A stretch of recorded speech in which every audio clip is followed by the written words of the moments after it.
కొల్లాపూర్ నియోజకవర్గం అచ్చంపల్లి గ్రామంలో ఈ నెల 22వ తేదీన అర్ధరాత్రి 4-5 గంటల మధ్యలో అదే గ్రామానికి చెందినటువంటి శ్రీధర్రెడ్డి గారిని హత్య చేయడం మాలల చైతన్య సమితి తీవ్రంగా ఖండిస్తున్నాం.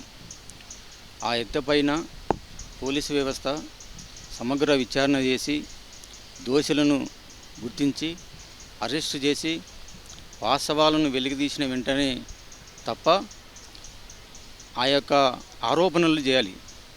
TRS party working president Kalvakuntla Chandrashekar Rama Rao garu, తర్వాత కొల్లాపూర్ మాజీ MLA Nagarkurnool parliament BRS అభ్యర్థి ఆర్ఎస్ ప్రవీణ్ గారు కూడా జూపల్లి కృష్ణారావు మంత్రి పైన ఈయన అండదండలతోనే జూపల్లి కృష్ణారావు అండదండలతోనే అనుచరులు హత్య చేశారు శ్రీధర్రెడ్డి అని చెప్పి ఆరోపణ చేశారు. అది కూడా మేము తీవ్రంగా ఖండిస్తున్నాం.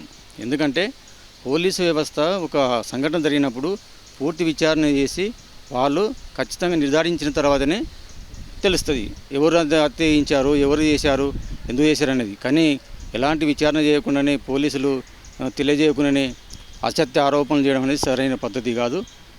ఎందుకంటే కొల్లాపూర్లో చాలా ప్రశాంతమైనటువంటి కొల్లాపూర్ ఎప్పుడు కూడా నాకు ఊహ తెలిసినప్పుడు కూడా రాజకీయ హత్యలు ఇప్పుడు జరగలేదు. 10 ఏళ్ళ టీఆర్ఎస్ కాలంలో పరిపాలనలో అక్కడ ఉన్నటువంటి ప్రజాప్రతినిధులు హర్షవర్ధన్ రెడ్డి ఎమ్మెల్యే ఆయన ఉన్నప్పుడు చాలా గొడవలు జరిగాయి. పెదకొత్తపల్లి మండలంలో దేనిపల్లిలో ఒక వాల్మీకి సోదరుడు బీసీ నాయకుడు అతన్ని దూరంగా అతన్ని చంపించాడు. కానీ అప్పుడు జూపల్లి కృష్ణారావు అతని పైన ఎలాంటి కూడా ఆరోపణలు చేయలేదు.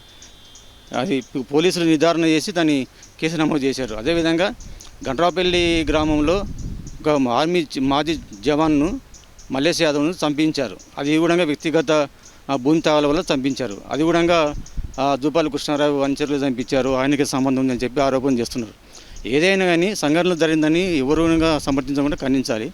దాని విషయంలో ఏంటంటే పోలీసు ఏ విషయంలో ఇప్పుడు మర్డర్ జరిగింది, ఆ మర్డర్ పైన పోలీసులు సమగ్ర విచారణ చేసి వాళ్ళని జూపల్లి కృష్ణారావు అనుచరులు చంపించారు, లేక పైసల లావాదేవీల వలన, లేకుంటే మాజీ ఎమ్మెల్యే అనుచరులు వాళ్ళ గ్రూప్ ద్వారా చంపించారు అనేది వాస్తవాలు వెలికి తీసేటువంటి బాధ్యత పోలీసుల పైన ఉంది.